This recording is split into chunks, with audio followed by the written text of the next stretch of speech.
are. Welcome to Deduce, Reuse, Recycle, where today we are deducing whether or not theme park companies should keep investing in animatronic technology at the risk of its functionality. Ooh.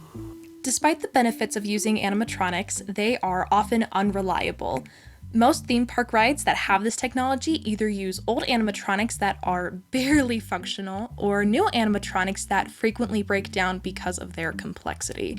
Either way, it costs a hefty price to shut down a ride and perform maintenance on these animatronics, especially when they regularly break. Even though working animatronics will give guests greater satisfaction, shutting down one or multiple rides at a time due to technical failures leads to greater crowd densities, longer queues for other attractions, and general unhappiness among the masses. All the typical things that can make your Disney or Universal vacation a nightmare. Theme park companies spend unnecessary money and resources when this happens, and guests whose experiences were interfered with by these occurrences may choose not to return to that park, greatly hindering the economy from a lack of tourism. Overall, not good. With that being said, I absolutely think that theme park companies should continue investing in animatronic technology. I have this stance because animatronic technology not only benefits immersive storytelling, but it also propels similar technology outside of the theme park industry. For instance, A1000 animatronics, the type seen on rides like Tiana's Bayou Adventure and Navi River Journey, have innovated the fluidity of movement robots are now able to achieve, which has greatly benefited similar technology used in prosthetics. Disney has also been designing technology that can accurately process and repeat guests' names, which will likely be implemented into AI and systems used by people who cannot speak. Speaking of AI, some animatronics are moving away from being remotely controlled and are instead using AI systems to learn how to interact with guests. Knowing the accuracy needed for these systems to be released in parks, AI as a whole will greatly benefit if these theme park companies can master this art.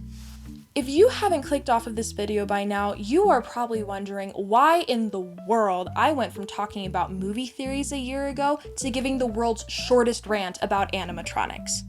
Well, I love animatronics. When I first looked into mechanical engineering as a career, it was Disney's animatronics that caught my eye and made me realize that I could have a real future building intricate machines that bring so much joy to people and benefit the rest of the world with their technology.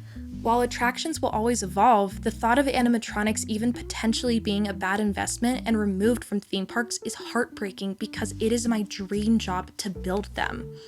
Even though animatronics have plenty of downsides, I believe they are more beneficial to the world than any harm they can cause. What did I learn from this? I am glad you asked. I learned 1, engineers should not just abandon projects that bring so many people happiness just because some problems arise along the way. And 2, engineers also should not run away from pursuing new technology because even though it brings a whole new bucket of issues to deal with, it will greatly benefit everyone in the end.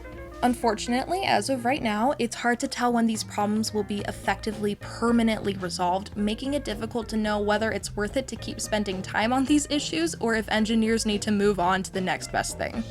So even though Disney and Universal developing animatronics get on some people's last nerve for reasons I will never know, the next time something is making you upset, try looking deeper for all of the good things it's contributing. Chances are that if something you don't like is still kicking, it's probably because there are plenty of other people who do like it and are willing to share their thoughts with you. While we don't all have a Splash Mountain in our backyards where our neighbors can share their thoughts about how half of the animatronics aren't working at any given moment in time, we do all live in a time where technology gets better on the daily. Instead of running away from it and its dangers, maybe we should all put in the effort to redirect the course of technology and contribute our unique experiences to ensure that technology benefits all of us. In the end, companies like Disney and Universal aren't looking for engineers who all have the same ideas, they're looking for people who can all pitch in with their creativity. And what better creative outlet is there than building dancing robots that some people are convinced will one day take our jobs?